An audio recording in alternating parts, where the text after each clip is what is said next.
ጤና ይስጥልን ውድ ቤተሰብ ሰላም ናችሁ? በመላ ሀገር የምትገኙ ውድ ኢትዮጵያውያን ሰላም ብያለሁኝ። ውድ ቤተሰብ እና መላ ያልተገኘለት የምስራቅ ወለጋ በተለይ አንገር ጉትን አካባቢ ምን እንደሚሻል አናቅም። በየጊዜው ወደ ሰላም እንዲመጣ የጋራ የሁላችንም ሀሳብ ይፈልጋል በሚል ብዙ ጥያቄ አቅርበናል። ሰሚ አላገኘም። ምን እንደሆነ አላቅም። በዚህ አጋጣሚ አሁንም ወደ ሰላም ይመጣል የሚል ተስፋና ጉጉት ነበረን። በተደጋጋሚ የምናገረው እዛ አካባቢ ሰላም ሆኖ ህዝቡም ሰላም ሆኖ ወደ መጀመሪያው በፍቅር ስንኖርበት የነበረው አንዱ ለአንዱ ተባብሮና ከጎኑ ቆሞ ሲተባበር አብሮ ሲሰራ አብሮ ተካፍሎ ሲበላ እንደነበረው በዛ ቦታ ላይ እንዲመለስልን ነው ጸሎት የምናደርገው። የአቅማችንንም ትንሽ አስተዋጽኦ የምናደርገው። አሁን በጣም ትንሽ ደስ የማይል ነገር እየሆነ ነው ያለው። ሴቶች እየታሰሩ ነው ያሉት። እስካሁን ትንሽ የተወሰነ ሊሻረ ነው ስንል መልሶ ያገረሽበታል። ወንጀለኛ አይያዝ አይጠየቅ አይደለም ምንለው። በህግ አግባብ ማንኛውም ወንጀለኛ ይጠየቃል፣ ስራው ያውጣው። ግን የምናቀው ነገር ለኛ ውሸት ነው ማለት የማይታሰብ ነገር ነው። የሚያጠፋው ሌላ የሚጎዳው ሌላ ሲሆን ግን ትንሽ ለአካባቢውም ለፈጣሪም መቼም እምነት የሌለው የለም። ያ ነገር ጉዳት ሲመጣ ለአካባቢውም ሰላም ጥሩ አይደለም፣ እንደ እምነታችንም ጥሩ አይደለም። አሁን 12 ሴቶች አሉ በጉትን ፖሊስ ጣቢያ ውስጥ። እዛ ውስጥ በጣም ችግረኞች፣ ያለ እናት ያለ አባት የምታሳድግ እናት፣ ለዕለት ጉርስ የሌላቸው አሉ። ያላቸው ሰዎችስ ገዝተውም ሰጡ፣ ብሩንም ከፈሉ፣ ተበዳድረውም ያው ነገ ለመድረስ ያው ዋጋ እየከፈሉ በብራቸው እየኖሩ ነው ያሉት። እና ይሄ ወደ ሰላም ያመጣናል ወይ ነው ዋናው ነገር። ወደ ሰላም የሚያመጣው የሆነ እንደ በቀል የሚመስል ስራ ነገር ምን እንደጠፋ ባናውቅም እንደዛ አይነት እየተሰራ ነው ያለው። ችግር የተከሰተው ከሆነ በጸጥታ ዘርፉ አውቆ ይሁን ስተት ይሁን በጸጥታ ዘርፉ ላይ ነው ችግር የተፈጠረው። ነዋሪውና ህዝቡ ምን አደረገ ነው ግራ የገባን። ጸጥታ ዘርፉ ተጠያቂ ከሆነ አማራ፣ ኦሮሞ፣ ትግሬ ሳይል ሁሉም ተጠያቂ መሆን አለበት። ብሔር ሳይለይ፣ ቋንቋ ሳይለይ፣ ቀለም ሳይለይ ጸጥታ ዘርፉ በሰዓቱ የነበሩ ጸጥታ ዘርፎች እንደ ህግ ይጠየቁልን ብለናል እኛም። ይህ ሁሉ መዘዝ የህዳር 24 እየተባለ ነው። አቁሙ ቢባሉም ያገረሽባቸዋል። ቢያንስ መንግስት ለሴቶቹ ሲል እንኳን ይድረስላቸው። በኢትዮጵያ አምላክ ብለን ነው የምንጠይቀው። መክፈልም አይችሉ እያለቀሱ ያሉ አሉ። ወንድ ራሱ ፖሊስ ጣቢያ ስንቅ አያደርስም ነው የሚሉት። ወንድ ካደረሰ በዛው ይታሰራል፣ ይገባል፣ ታርጋ ይለጠፍለትና ይገባል። ሴት ስንቅ አድራሽ የሌለው ሰው ያው በጎረቤት ተለምኖ ወይም ደግሞ በጓደኛ ሚስት እንጂ ወንድ ወደ ፖሊስ ጣቢያ አይሄድም አሉ። ይህ ማለት ፖሊስ ጣቢያው እንደ ጫካ እየተሸሸ ነው ማለት ነው። እኔ እነሱን ስም ለማጥፋት አይደለም። እኔ እነሱን ስም አጥፍቼ አብሬ መኖር አልችልም። አንድ ፖሊስ ጣቢያ እጁ እንኳን ሰው ቢስትበት ህይወቱን የሚያድንለት ለደህንነቱ ፖሊስ ጣቢያ ነው ሩጦ እጅ የሚሰጠው። ምክንያቱም ለማንኛውም በህግ አግባብ ለዜጎችና ለህዝቦች በእኩልነት ስለሚሰራ ያንን ስለሚያምን ነው። አሁን ፖሊስ ጣቢያው ልክ እንደ ጫካ እየተሸሸ ነው ያለው። ምን እየተሰራ ነው? በዛ አካባቢ ያላችሁ የመንግስት አካሎች አጣሩት። ውሸታችንን ከሆነ ደግሞ እኛም ይቅርታ እንጠይቃለን። እና አሁን የምንለፈልፈው ወደ ሰላም መጥቶ ሀገሪቱ ሰላም እንድትሆን እድገታችን ወደ ኋላ እንዳይቀር የሚያርሰው እንዲያርስ የሚነግደውም በትንሽም ሆነ በትልቅ በሰላም ሰዓት ሁሉም ቤቱንና ቤተሰቡን እየመራና እያኖረ ነበረ። አሁን ትልቁም ትንሹም ህዝቡን በአንድ ላይ ያው ችግር ውስጥ እየወደቀ ነው ያለው። ያለውም ስጋት ላይ ነው፣ የሌለውም ቤተሰቡንና ልጆቹን ጥሎ እየጠፋ ነው ያለው። ምክንያቱም ሚስቱና ልጆቹ እዛ ሲያለቅሱ ማየት አይፈልግም። ግማሹ በባህር እየተሰደደ ነው፣ ግማሹ ሸቀል ብሎ ወደ ሰላም ወዳለበት ሀገር ይሻላል ብሎ እየተሰደደ ነው ያለው። ያው በቃ የማይኖርበት ሀገር ነው ተብሎ ሊፈረጅ ምንም አልቀረውም። እና ቢያንስ በሰዓቱ የነበሩ ጸጥታ ዘርፎች የስርዓቱ ጋሻ በያለበት ተጠርቶ በዛን ሰዓት የነበሩ ሰዎች ምን አለ የሚጠይቅልን የህግ አካል መጥፋቱ። ቢያንስ አቶ ዋሲሁን የከተማ አስተዳደር ሆነው ሲሰሩ በነበረበት ሰዓት ጀምሮ ያሉ ግጭቱ እስከሚከሰት የተቀያየሩ እነሱን ሰብስቦ መቼም ዙሮ ዙሮ ማለት ነው ጣፈጠም መረረም የሚመራው ብልጽግና ነው። ቢያንስ የመደባቸውን ሰዎች ስለሚያውቅ እነሱን አቅርቦ ምን አለ እውነት ቢያወጡልን እና ይሄ በበሰበሰ ፖለቲካ ተጠልፎ የሚሰራው ነገር እኔ እንጃ ለኦሮሚያ ክልልም ለህዝቡም ይጠቅማል ብዬ አላስብም። ለምን ቀያችንን እያቆሸሸን ያለው ይሄ ባዕድ ፖለቲካ፣ የበሰበሰ የደነቆረ ፖለቲካ፣ ዘረኝነት፣ ይሄ በማንነት እየተጠቃሁ ነው ብሎ ስሜቱ እንዲጎዳ ከዛ አካባቢ ለቆ ምርር ብሎት እንዲሰደድ ያልተደረገና ያልተቆፈረ ጉድጓድ የለም። ይሄ ግን የኦሮሞ እቅድና የኦሮሞ ልጅ ሀሳብ ነው ብዬ አላስቀምጥም። ስለማላስቀምጥም ነው ይሄንን ብዬ የምናገረው። ከስተት እንድንመለስ ነው። እውቅና እንዳገኝ ወይም ደግሞ የሆነ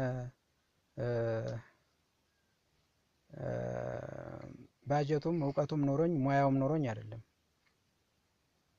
እዛ ባደኩበት አካባቢ ከሚሰራው ስራ የተነሳ ስሜታዊ ሆኜ ያንን ወደ ሰላም ለማምጣት የበኩሌን አስተዋጽኦ አድርጋለሁ ብዬ ነው። ከመከላከያችን ጎን ሆነን የበኩላችን አድርገናል። ይህም ወንጀል ከሆነ አላቅም እና አሁንም እነዛን ጥሪ አድርጎ በአገር ሽማግሌ በሃይማኖት አባት ምን አለበት ሐቁን አውጥቶ ወደ ሰላም ቢመጣ። የማያስታርቅና የማያግባባ ጉዳይ እያመጣችሁ ከተማው ላይ ምንጊዜም የሆነ የሰው የሚያዝበት አጀንዳ ክፍተት እንዲቀመጥ ነው የምትፈልጉት። አውቃችሁም በስተት ይሁን ወይም ደግሞ ጥቅም አለው ብላችሁ አስባችሁ ነው። እኔ ብቻ እንጃ ወላሂ አለም አላቅም። ስለዚህ ከተማችንንና ህዝባችንን ይሄ ነገር ለነገ ዘላቂ ያደርገዋል ወይ ነው ይሄ መቋሰሉ እና በተለያየ ምክንያት ተሰድዷል ሰው። ምክንያቱም ካልሰራ መብላት አይችልም። ቢያንስ 1 አመት 2 አመት ከዛሬ ነገ ይሻለዋል በሚል በትዕግስት ጠብቀነው ነበረ። ከእጅ ወደ አፍ የሚሰራ መሀል ላይ ያለ ከአቅሙ በላይ ሆኖ ተሰድዷል።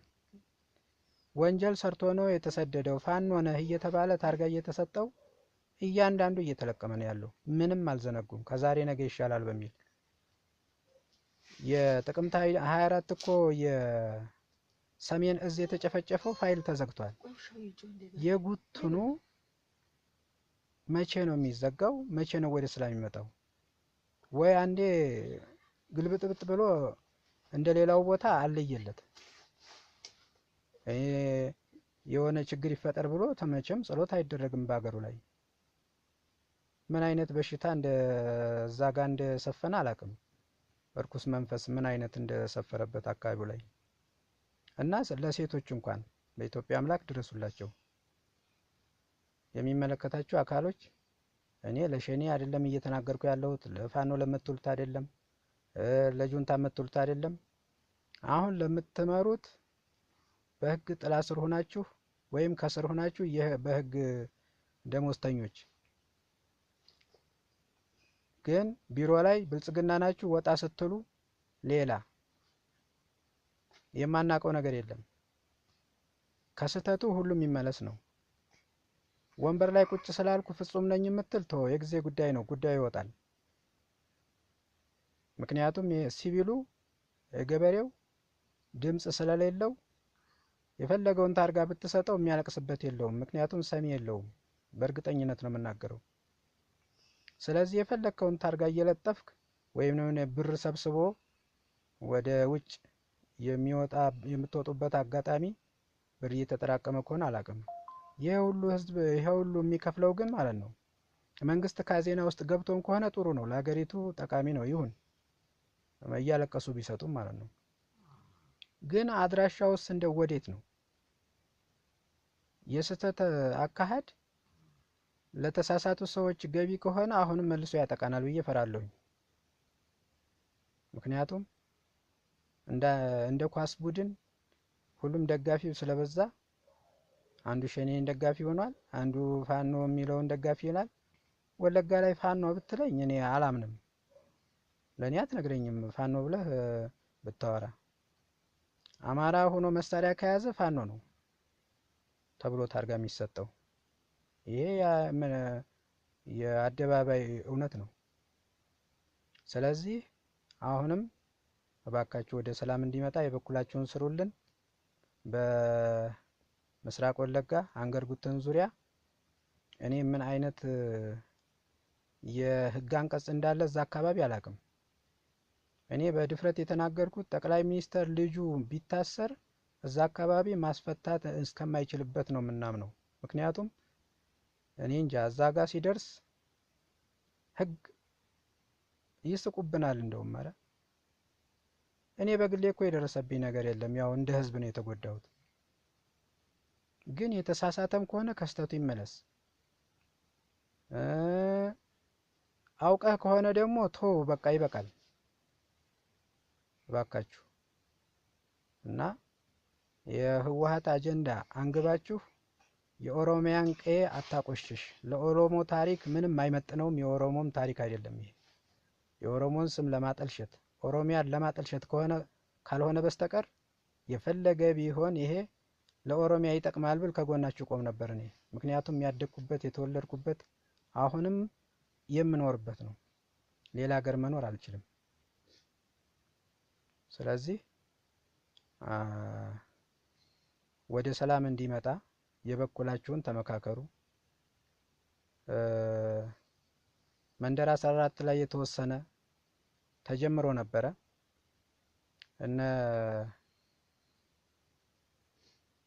እነ ማን አቶ ጸዳሉ የሚኒሻ ዘርፍ ኃላፊ የባንክ ቤት ዘበኛ ያሉት ለምልክት ነው እሳቸውን ያነሳሁት። እነሱ ገቡ በተባለበት ሰዓት ያኔ ትንሽ ቅርንጫፍ ነበር ወደ ሰላም ሊመጣ።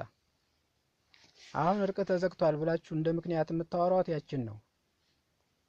የዛን ቀን የገቡትን መች ነካናቸው ነው የምትሉት። አይደለም፣ ያ አይደለም። በያለበት በየአቅጣጫው ጥሪ አቅርቡ። ምንድነው ችግሩ ብላችሁ ለህዝብ ኃላፊነቱን ስጡ። መምራት ስላቃታችሁ ነው።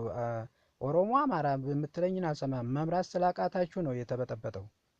አሁንም መከላከያችንን በእጃችን በስራችን ጣልቃ አትግባ እያላችሁ መከላከያ ይጠራል። አሁን ጠበቅ ያለ ነገር ሲሆን ግን ስራውን የምትሰሩት እናንተ ናችሁ።